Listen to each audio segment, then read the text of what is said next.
오늘 말씀은 레위기 24장 1절에서 9절 말씀입니다. 여호와께서 모세에게 말씀하여 이르시되 이스라엘 자손에게 명령하여 불을 켜기 위하여 감나무를 찧어낸 순결한 기름을 네개로 가져오게 하여 계속해서 등잔불을 켜둘지며 아론은 해막 안 증거궤 휘장 밖에서 저녁부터 아침까지 여호와 앞에 항상 등잔불을 정리할지니 이는 너희 대대로 지킬 영원한 규례라. 그는 여호와 앞에서 순결한 등잔대 위에 등잔들을 항상 정리할지니라. 너는 고운 가루를 가져다가 떡 12개를 굽되 각 덩이를 10분의 2 에바로 하여 여호와 앞 순결한 상 위에 두 줄로 한 줄에 6씩 진설하고 너는 또 정결한 유향을 그 각 줄 위에 두어 기념물로 여호와께 화제를 삼을 것이며 안식일마다 이 떡을 여호와 앞에 항상 진설할지니 이는 이스라엘 자손을 위한 것이요 영원한 언약이라. 이 떡은 아론과 그의 자손에게 돌리고 그들은 그것을 거룩한 곳에서 먹을지니 이는 여호와의 화제 중 그에게 돌리는 것으로서 지극히 거룩함이니라. 이는 영원한 규례니라. 아멘. 사람이 살아가는데 꼭 필요한 것들이 있습니다. 그 중에 하나가 지난주일 말씀을 나눈 물이었습니다. 물은 사람에게 꼭 모든 동식물, 살아있는 생명체에게 꼭 필요한 것입니다. 그런데 물만 아니라 또 다른 중요한 것들이 있는데 그 다른 필수적이고 중요한 것들 중에 둘을 든다면 햇빛과 떡입니다. 햇빛 없이는 어떤 존재도 또 살아갈 수가 없습니다. 빛이 없이는 어떤 것도 우리가 알아챌 수가 없고요. 있다고 하더라도 얼음덩어리, 바위덩어리에 불과할 것이니 생명이 산다는 것은 불가능합니다. 빛이 꼭 있어야 합니다. 그리고 모든 생명체는 또 먹을 것을 영양을 섭취해야 살아갈 수가 있습니다. 그런데 이렇게 소중한 것이 빛이고 물이고 그리고 음식인데 이것에 대한 우리 것을 알아차릴 수 있는 것이 하나님이 천지 창조를 하셨을 때 순서를 보시면요. 첫째 날 빛이 있으라. 빛을 창조하셨고 둘째 날 물을 나누셨다. 그럽니다. 물을 나누어서 이제 하늘과 땅, 궁창과 땅을 나누셔서 이 물이 두 번째 존재하게 하셨고 아마 있었던 것을 또 이렇게 나누었다고 보는데 어떻든지 둘째로 물이 나옵니다. 그리고 셋째로는 각종 우리 채소와 씨 맺는 열매 맺는 나무들을 세상에 존재하게 하셨어요. 이것은 이제 우리들에게 음식을 주셨다는 것입니다. 그래서 하나님이 사람을 만드시기 전에 제일 먼저 구비해 놓으신 것도 빛과 물과 음식이라 떡이라 이것을 바라볼 때 하나님이 참 우리에게 소중한 것이 무엇인지 아시고 미리 하나하나 세밀하게 준비해 주셨다는 것을 우리가 알 수가 있습니다. 그래서 오늘은 지난주에는 물에 대해서 우리가 나누었고요. 오늘은 빛과 떡에 대한 말씀을 우리 함께 주시는 말씀에 대해서 듣고자 합니다. 하나님은 이스라엘을 출애굽시키고 난 다음에 시내 광야에 도착했을 때 모세를 시내산 위에 불러 올리셔서 두 가지를 명령을 하셨어요. 하나는 계명을 주셨습니다. 하나님의 백성으로서 이렇게 지키고 살아라. 계명과 그 율법, 법률을 이제 주셨습니다. 그리고 또 하나는 이 세상 만물 속에 다 하나님이 어디든지 계실 수가 있지만은 특별히 내가 이 땅 위에 이곳에 임재하겠다. 내가 그곳에는 항상 있겠다. 하신 곳으로서 성막을 만들라고 하셨습니다. 그래서 그 성막에 와서 제사를 드리고 예배를 드리면 내가 그곳에서 너희를 만날 것이다.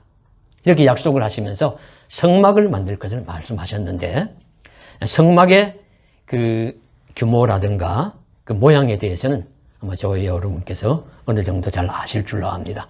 그래서 외소가 있고 뜰이 있고 내소가 있는데 이 내소라는 당시는 이제 광야 생활이니까 텐트 예배당과 같습니다. 이 텐트인데 이 텐트에 지성소가 먼저 안쪽으로 있지요. 지성소 안에는 하나님이 임재하신다는 이 강대상 같은 법궤가 놓여 있습니다.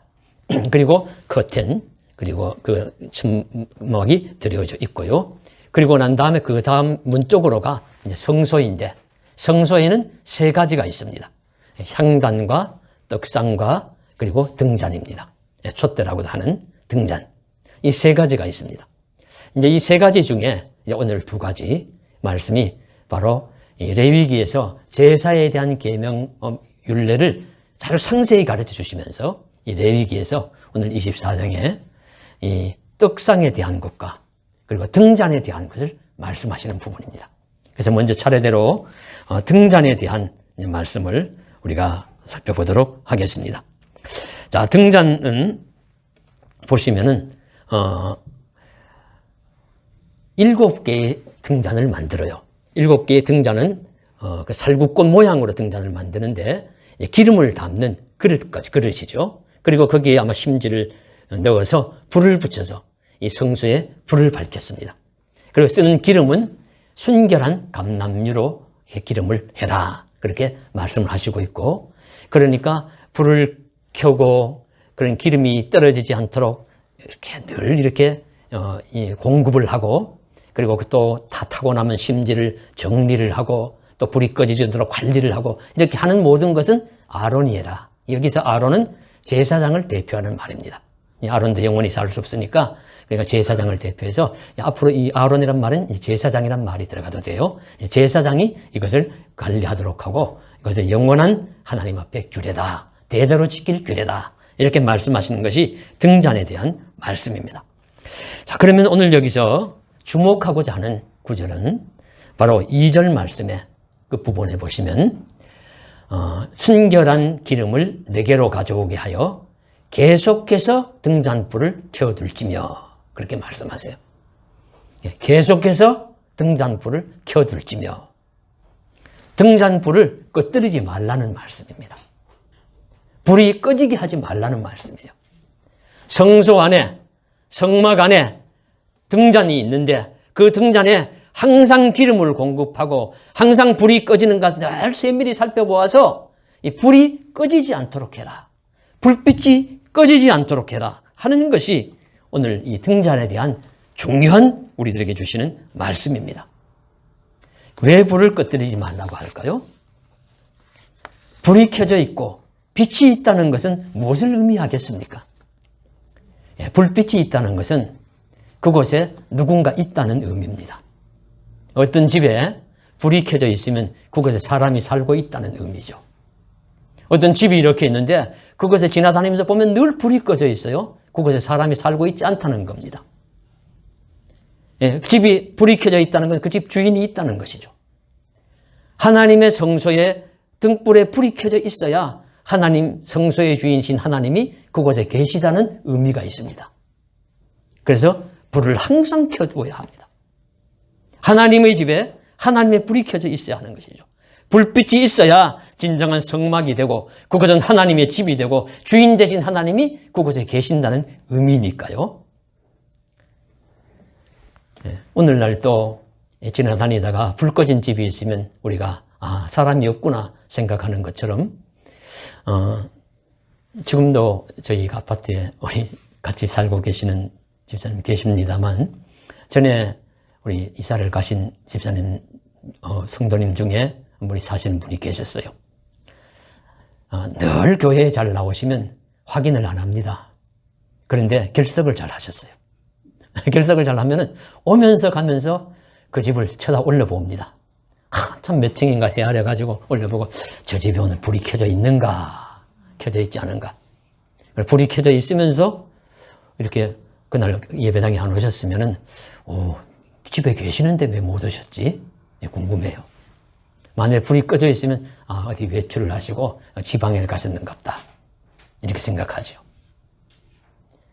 우리 가정에도 자녀들이 쓰는 방에 자녀들이 늘 거주를 하다가 결혼을 하거나 유학을 하거나 떠나고 나면 그 방이 빈 방이 되고 불 꺼진 방이 됩니다.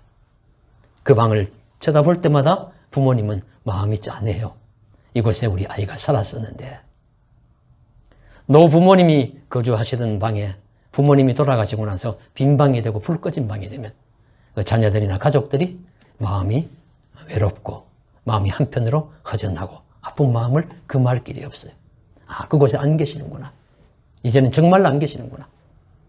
이와 같이 하나님의 집에 건물만 있어서 하나님의 집이 아닙니다. 그곳에 하나님이 계셔야 하고 하나님이 계시다는 의미의 불빛이 늘 밝혀져 있어야 합니다. 그러면 오늘날 우리들의 성소는 어디이겠으며 우리들이 밝혀야 하는 불빛은 무엇이겠습니까? 오늘날의 성소는 성전으로 변천되어져 가고 성전은 신약시대에 온 교회와 예배당으로 그 뜻이 일부 전수됩니다. 그리고 오늘날 그래도 가장 성소를 닮은 곳은 우리 예배당이라고 볼 수 있어요. 그럼 예배당에 불빛이 켜져 있어야 합니다. 그래서 항상 낮 시간에는 제가 있는 기관은 우리 작은 불빛이라도 형광불빛이라도 십자가 뒤에 있는 불빛을 켜둡니다. 여러분께서 만일 예배당에 기도하러 오셨다가 불빛이 다 꺼져 있을 때 기도하시는 것과 불빛이 있을 때 기도하는 것하고는 마음이 많이 차이가 나실 거예요. 불빛이 없으면 무엇인가 아무것도 없는 것 같은. 그러나 이 작은 불빛이라도 있으므로 하나님이 여기 계시는구나, 주님이 함께 계시는구나 하는 위로를, 마음을 느낄 수가 있습니다. 우리가 예배당에는 항상 불빛이 켜져 있어야 합니다. 그리고 이 불빛은 우리는 형광불빛, 이런 불빛은 이건 하나의 상징적인 의미죠. 정말 불빛이 무엇이겠습니까? 정말로 오늘날 성소와 같은 예배당에, 교회에 켜져야 할 불빛은 예배입니다. 예배가 늘 교회 예배당에는 드려져야 하나님이 그곳에 계신다는 불빛이 지금 켜져 있는 것입니다. 불빛이 켜져 있어야 합니다. 너무도 감사하게도 우리 빗소망교회는 시작한 이래로 하루도 불빛이 꺼진 적이 없습니다. 한 번은 꼭 예배를 드렸습니다. 비가 오든 눈이 오든 바람이 불든 어떤 경우를 당해도 지금까지 늘 새벽 예배 드려왔고, 그리고 새벽 예배를 드리지 않는 주일은 주일 예배를 드려왔습니다. 불빛이 꺼지지 않게 하신 하나님께 감사와 영광과 찬송을 드립니다. 하나님이 은혜 받으실 줄로, 은혜 주실 줄로 믿습니다. 그리고 이 불빛은 이 예배당만이 우리 성소가 아닙니다. 하나님은 예수님은 우리들에게 너희 몸이 하나님의 성전이라 말씀하셨습니다. 우리 몸이 또 하나의 성소예요. 이 몸의 성소에 불빛이 밝아져야 합니다. 그럼 이 몸 안에 늘 예배가 있어야 돼요. 말씀이 살아있고, 기도가 살아있고, 찬송이 살아있고, 하나님께 드리는 영광을 돌리는 그런 마음이 있을 때 우리 마음에 불빛이 켜져 있는 것입니다. 그래서 이 불빛이 저와 여러분에게 늘 켜져 있기를 간절히 소망합니다. 믿음과 사랑과 소망의 불빛이 항상 비추어지기를 간절히 원합니다. 그리함으로 우리 교회와 우리 가정과 우리 마음에 하나님이 항상 살아계심을, 항상 존재하심을 확실히 증거하는 우리의 삶에 우리의 모든 모습이 되기를 주님의 이름으로 간절히 소망합니다. 성도 여러분, 사랑하고 존경하는 성도 여러분, 저는 정말로 성도님들을 존경합니다. 존경하시는 성도 여러분, 하나님은 빛이라고 하셨습니다. 예수님도 빛이라고 하셨습니다. 그 빛이신 하나님이 우리 교회에 항상 계시고, 우리 가정에 항상 계시고, 우리 마음속에도 항상 계시기를 간절히 원합니다. 그 불빛이 꺼지지 않고 비추어지고 있다면 우리는 신앙인으로서 살아가고 있는 것입니다. 우리가 하나님의 거룩한 성소, 성전으로 지어져 가고 있는 것입니다. 이 놀랍고 성스러운 역사가 우리들 안에 이루어지기를 간절히 소망합니다. 그리고 오늘 두 번째 단락의 말씀은 진설병에 대한 말씀이에요. 진설병, 떡병자입니다. 늘 진열해 놓는 떡이다. 그래서 진설병이라고 이름을 붙입니다. 떡에 대한 말씀입니다. 오늘 말씀해 보시면은 역시 성소에 떡상이 있고, 떡상 위에는 떡을 12덩이를 구워가지고 매 안식일마다 갈아 놓습니다. 그래서 떡을 12덩이를 구워서 6개씩 2줄로 그렇게 해라, 그렇게 말씀하시고 있고, 또 이 모든 것은 제사장이 잘 관리를 할 것이고, 그리고 떡 같은 영원히 오래 둘 수는 없으니까 한 주간 지나면은 제사장이 가지고 와서 거룩한 곳에서 제사장들이 먹으라 하는 말씀입니다. 자, 그래서 오늘 이 떡상에 대한 말씀에서 주목하고자 하는 것은 6절과 8절 말씀에 보시면은 이런 말씀이 나옵니다. 여호와 앞 순결한 상 위에 두 줄로 한 줄에 6씩 진설하고. 자, 떡상의 떡을 누구 앞에 두느냐면 여호와 앞에 둔다 말씀하십니다. 8절에도 보시면 안식일마다 이 떡을 여호와 앞에 항상 진설할지니. 안식일마다 이 떡을 여호와 앞에, 하나님 앞에 항상 진설할지니 라고 말씀을 하십니다. 떡은 왜 12덩이겠습니까? 예, 이스라엘 백성 12지파 의미해서 이스라엘 백성을 의미해요. 한 지파 한 지파가 한 떡 한 덩이에요. 그 이스라엘 백성 전체가 지금 누구 앞에 있느냐? 하나님 앞에 있다. 여호와 앞에 있다. 너희는 여호와 앞에서 살아가는 존재다. 그렇게 말씀하십니다. 저는 늘 이 떡상의 떡이 크기가 얼마나 할까 궁금했어요. 그래서 우리 송편만 할까? 그런 거 한 12개쯤 놔두었겠지. 이렇게 생각했는데, 여기 이제 성경에 보시면, 5절에 보시면 10분의 2 에바. 10분의 2 에바라는 게 에바의 크기를 우리 단위를 잘 모르니까 감이 안 와요. 그래서 제가 우리 몇 년 전에 우리 저기 오산에 있는 그 성막 전시해 놓은 곳에 갔을 때 유심히 봤습니다. 떡의 크기가 얼마나 큰가. 제가 봤을 때는 떡이 꼭 호떡 같은 떡이 이런 큰 중형 접시만 했어요. 접시만한 것을 6개씩, 거기서는 이렇게 진열해 놓은 게 아니라 6개씩 도넛처럼 이렇게 진열을 해 놓았더라고요. 두 줄로. 그래서 그걸 보면서, 다윗이 시장할 때 자기도 먹고 다른 사람에게 먹었다는 말이 실감이 났습니다. 저만큼 크니까 자기도 실컷 먹고 다른 사람에게 나누어 주었지. 이런 떡을 어떻든지 거룩한 상 위에 진열을 하는데 누구 앞에 있느냐면 여호와 앞에 있다. 한번 생각을 해보십시오. 지금 성막이 있습니다. 성막의 이 안쪽에 있는 지성소 안에는 하나님이 존재하고 계신다는 법궤, 증거궤가 놓여 있습니다. 그리고 이 성소에는 지금 등잔에 불빛이 밝혀져 있습니다. 하나님의 불빛이 밝은 거예요. 하나님 앞에서 떡상이 놓여 있습니다. 그 위에 떡이 놓여 있습니다. 하나님 앞에 있는 존재라는 거예요. 이스라엘 백성은, 하나님이 택한 백성은 하나님 앞에서 살아가는 존재다. 이거 지금 우리들에게 가르쳐 주시고 있습니다. 소중한 말씀인 줄로 믿습니다. 하나님 앞에서 살아간다. 종교개혁자들이 많은 성경 말씀 중에서 이 말씀 붙들었어요. 코람데오, 하나님 앞에서. 중세에 타락하고 중세에 여러 가지 믿음이 약해지고 이 중세에 죽었던 그런 신앙의 모습에서 살아나기 위해서는 하나님 앞에서 살아가는 존재다. 우리는 하나님 앞에서 있는 사람들이다 라는 것을 각성하기 위해서 그들이 붙든 구호가 많은 말씀 중에서 여호와 앞에서, 하나님 앞에서 코람데오, 이 말씀 붙들고 종교개혁자들이 개혁을 하고 하나님 앞에서 살아간 것입니다. 오늘날 우리들도 하나님 앞에 있는 존재임을 잊어서는 안 됩니다. 우리는 하나님 앞에서 살아가는 사람들입니다. 하나님 앞에 살아간다는 의미는 두 가지 의미가 있다고 보여집니다. 크게 첫째는 하나님의 보호를 받는다는 뜻입니다. 하나님의 보호하심이 함께 하신다. 하나님은 우리들 앞에서 우리를 보호해 주십니다. 우리를 앞에서 계시면서 우리를 지켜주십니다. 누가복음 12장 6절 7절에 참새 5마리가 두 아사리온에 팔리는 것이 아니냐. 그러나 하나님 앞에서는 그 하나도 잊어버린 바 되지 아니하는도다. 너희에게는 심지어 머리털까지도 다 세신 바 되었나니 두려워하지도 말라. 너희는 많은 참새보다 더 귀하니라. 참새 5마리가 두 아사리온이라는 그 동전에 팔리는 것까지도 하나님 앞에서 세밀히 잊어버린 바 되지 않는다. 하나님은 참새가 사고 파는 것까지도 살펴보신다 하는 뜻이죠.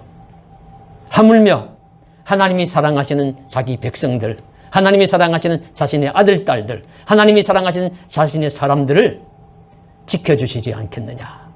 머리털까지도 세신 바 되셔서 하나하나 세밀하게 세워주시는 하나님이 들에 오늘 있다가 내일 아궁이에 던져지는 들불조차도 먹이시고 입히시는 하나님이 내가 사랑하는 하나님의 백성을 돌보아 주시지 않겠느냐.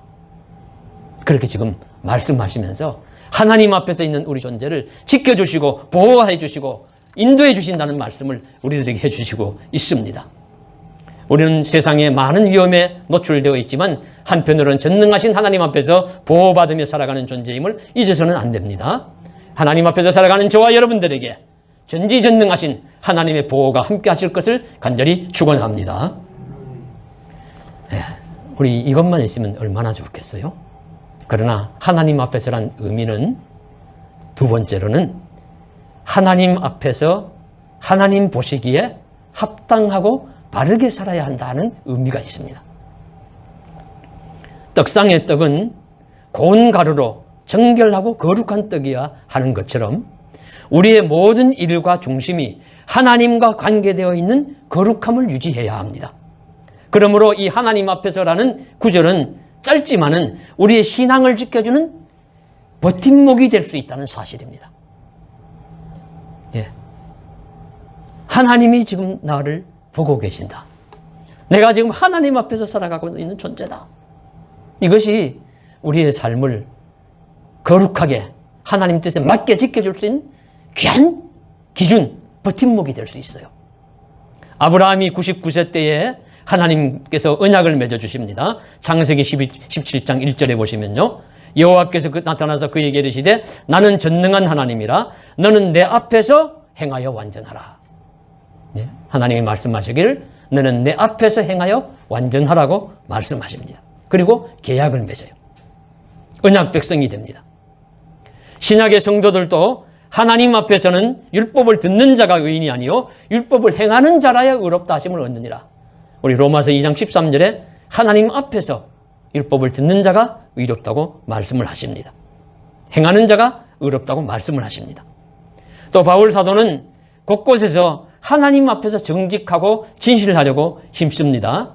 보라 내가 너희에게 쓰는 것은 하나님 앞에서 거짓말이 아니로라.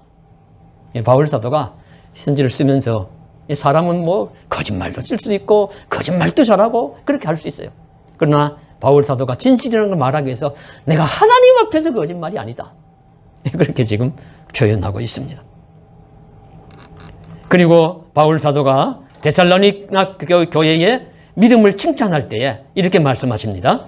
너희의 믿음의 역사와 사랑의 수고와 우리 주 예수 그리스도에 대한 소망의 인내를 우리 하나님 아버지 앞에서 끊임없이 기억하미니. 누구 앞에서 기억하냐면 하나님 아버지 앞에서 기억한다. 사람의 평가, 세상의 평가, 그보다 더 중요한 것이 하나님의 평가, 하나님의 인정하심이라는 것을 말씀하시고 있고 거기에 더 초점을 맞출 것을 가르쳐 주시고 있습니다. 그래서 우리는 하나님 아버지 앞에서 온전함을 인정받아야 합니다.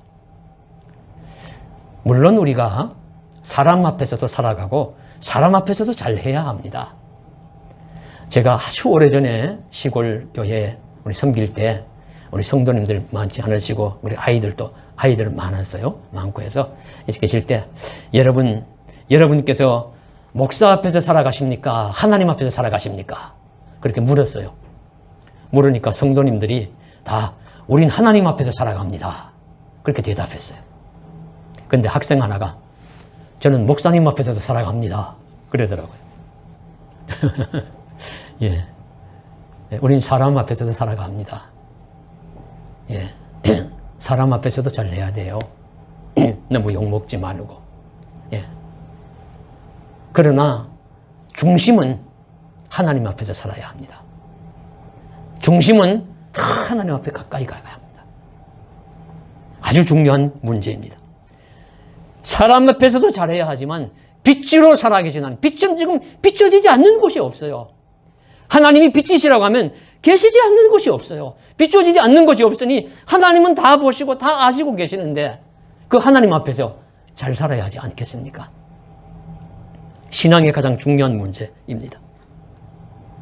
유명한 피터 드러커는 프로페셔널의 조건이라는 책에서 이런 이야기를 하나 들려줍니다. 고대 그리스의 위대한 조각가인 페이디아스라는 사람이 있었는데 그에게 파르테논 신전 위에 지붕 위에 조각을 부탁을 했어요. 그래서 아주 정성 들여가지고 조각을 했다고 해요. 이제 다 하고 나니까 이 주전 400년경의 일입니다. 그때 사람들인데 그 재무장관이 와서 나는 당신이 조각한 조각값을 다 지불할 필요가 없다. 네, 뭐 조금만 주겠다. 그렇게 이야기를 하는 거예요. 그래서 왜 그러냐? 그러니까 당신이 조각한 것은 지금 저 지붕 위에 있어가지고 사람들에게 보이는 것은 조금밖에 안 되니까 저렇게 가치 없고 조금밖에 보이지 않으니 저것만 내가 값을 주겠다. 그렇게 이야기를 하니까 그 페이디아스라는 그 유명한 조각가가 하는 말이 아무도 보고 있지 않다고 신들이 지금 보고 있지 라는 말을 했다고 해요. 생각해 보십시오. 신전을 건축한다고 하는 것은 물론 이방 신전에 대한 이야기입니다만은 신들을 의식하면서 하는 거예요. 사람들이 보든지 않든지 신들을 의식하면서 만든 것이면 신들의 관점에서 평가를 해야 되는데 당시의 재무장관은 사람의 관점에서만 평가하고 사람에게 보이지 않으니까 보이지 않는 곳에 아무리 정성스럽고 위대한 조각이 있다 하더라도 값을 지불할 수 없다는 것이었지만 그 만든 조각가는 사람의 눈에는 보이지 않을지라도 신들이 보고 있다는 관점에서 정성스럽게 조각을 해서 지금도 파르테논 신전 위에 가면 그 조각이 살아있다는 이야기입니다. 하물며 우린 하나님 앞에서 살아계신 하나님 앞에서 살아간다고 하는 성도들인데 우린 하나님 앞에서 살아가야 하지 않느냐 하는 말씀을 우리들에게 주시고 있습니다. 유명한 세브란스 병원은 1904년도에 우리 짓기를 시작해서 루이스 세브란스가 우리 기부를 해서 1904년에 완공을 했고 1905년부터 진료를 시작한 것으로 알려져 있습니다.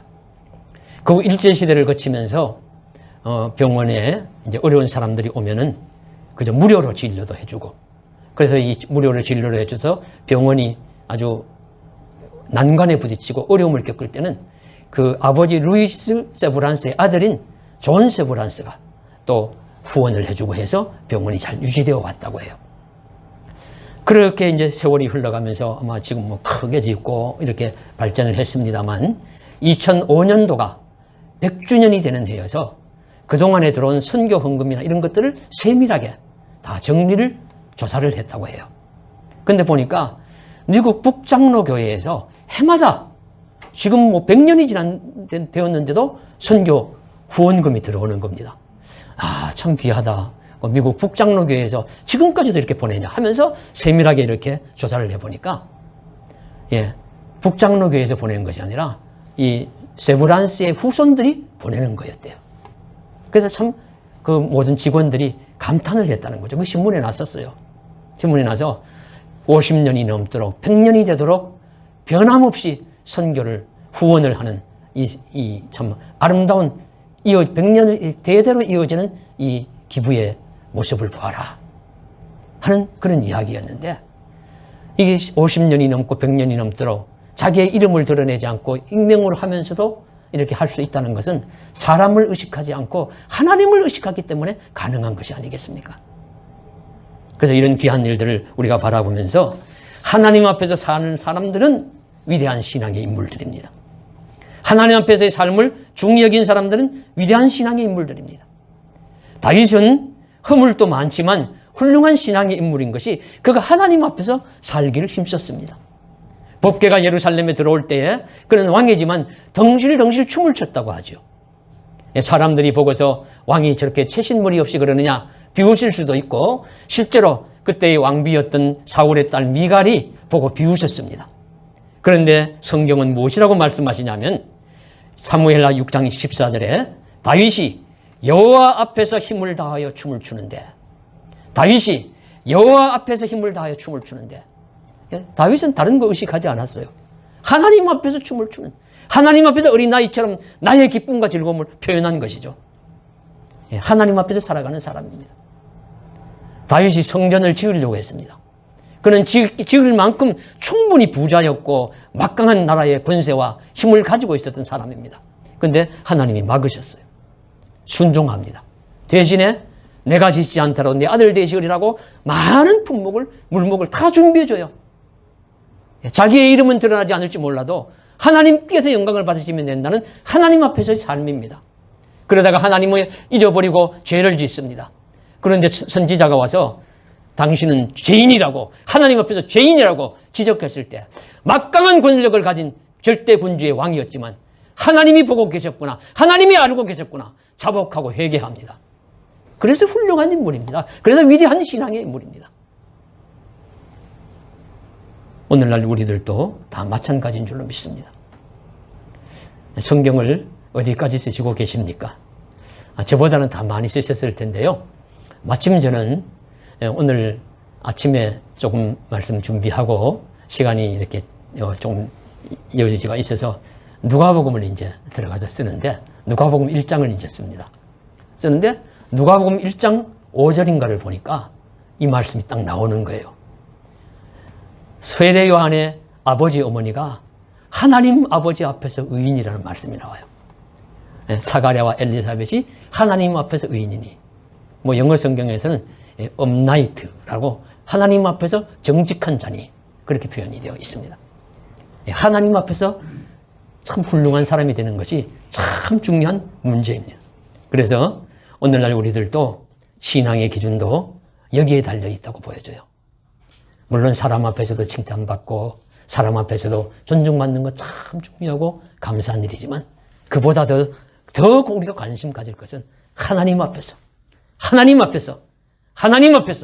코람되고 하나님 앞에서 우리는 성소에 놓여진 하나의 떡덩이와 같다는 사실을 기억하고 하나님 앞에서 인정받고 하나님 앞에서 칭찬받고 하나님 앞에서 존중함을 받는 저와 여러분 되시기를 간절히 소망합니다.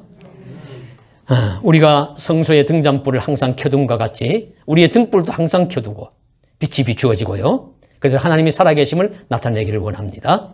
그리고 떡상의 떡처럼 나는 살아계신 하나님 앞에서 존재하는 자다 하는 것을 잊어서는 안 되고, 또 하나님 앞에 있기에 우리는 하나님의 보호와 인도하심을 받을 것일 뿐만 아니라 하나님 앞에서의 바른 삶, 합당한 삶, 거룩한 삶, 온전한 삶을 살아가는 신앙이 되어야 할 줄로 믿습니다. 말씀을 맺으면서 제 전자 이메일에 따뜻한 편지라고 저는 신청을 안 했는데 목회자라고 이렇게 해서 알고서 들어왔는지 계속 매일 보내주는 그 편지가 하나 있습니다. 그런데 지난 주간에 들어온 편지 중에 정말 따뜻한 이야기가 하나 있어서 전해드리려고 합니다. 어떤 마을에 아버지와 어린 아들이 살고 있었는데요. 이 아들이 하루는 냇가에 가서 아주 잘생긴 예쁜 조약돌을 하나 주워왔습니다. 그래서 아버지가 저녁에 집에 들어오시니까 아들이 돌을 내밀면서 아버지, 이 돌 참 예쁘죠? 저는 이 돌처럼 멋지고 아름다운 사람이 될 거예요. 라고 이야기를 했습니다. 그러니까 아버지가 그 말을 듣고 한참 생각하시더니 창가에 가서 초를 한 자루 꺼내오더니만 초에 불을 붙여요. 그러니까 그 어둡던 저녁에서 어둡던 방안이 환하게 밝아졌습니다. 그 초를 가리키면서 아들에게 아버지는 너는 이 촛불 같은 사람이 되어라 이야기를 했습니다. 그러니까 아들이 아니 후 불면 금방 꺼지는 이 촛불 같은 사람이 되라니 이게 무슨 말인가 그렇게 궁금해하니까 아버지가 덧붙여 하는 말이 내가 주워온 돌의 아름다움은 빛이 있어야만 볼 수 있단다. 이 촛불은 스스로 자신을 태우고 빛을 내어 주변의 어둠을 밝혀주지 않니? 너도 이 세상의 어둠을 밝히고 다른 사물의 아름다움을 드러낼 수 있는 사람이 되면 좋겠구나. 참 아름다운 이야기라고 보여집니다. 불빛은 자신도 드러나지만 다른 것도 밝혀줘요. 자기 존재 하나 드러나기 위한 그런 삶보다는 다른 이웃을 밝히는 삶이 되는 것이 얼마나 소중한 삶입니까? 따뜻하게 해주고 밝게 해주고. 그래서 우리는 예수님이 요한복음 1장에 나는 세상의 빛이다. 그리고 마태복음 5장 14절에 너희도 세상의 빛이다 말씀하시면서 빛이 되라고 말씀하셨고, 요한복음 6장에 보시면 나는 생명의 떡이다. 나를 먹는 자는 줄이지 아니할 것이다 말씀하시면서 자신을 떡을 먹을 것을 말씀하셨습니다. 그래서 우리는 이 말씀을 기억하면서 세상의 빛이 되고 생명의 떡을 먹음으로써 우리도 빛을 비추어주고 생명의 떡의 기운을 많은 사람들에게 증거하고 전파하는 아름답고 복된 인생길 되시기를 주님의 이름으로 간절히 축복합니다. 기도드리겠습니다. 사랑하는 하나님 아버지, 빛이 되고 떡이 되신 주님, 또 우리들에게도 등잔의 불을 빛을 밝힐 것이요 떡상의 떡처럼 살아가라고 말씀하심을 기억하고 하나하나 세밀히 우리가 은혜 받는 대로 그 깊은 뜻을 더 묵상하면서 살아갈 수 있는 존재가 되게 하여 주시옵소서. 주 예수님 이름 받들어 감사하며 기도드리옵나이다. 아멘.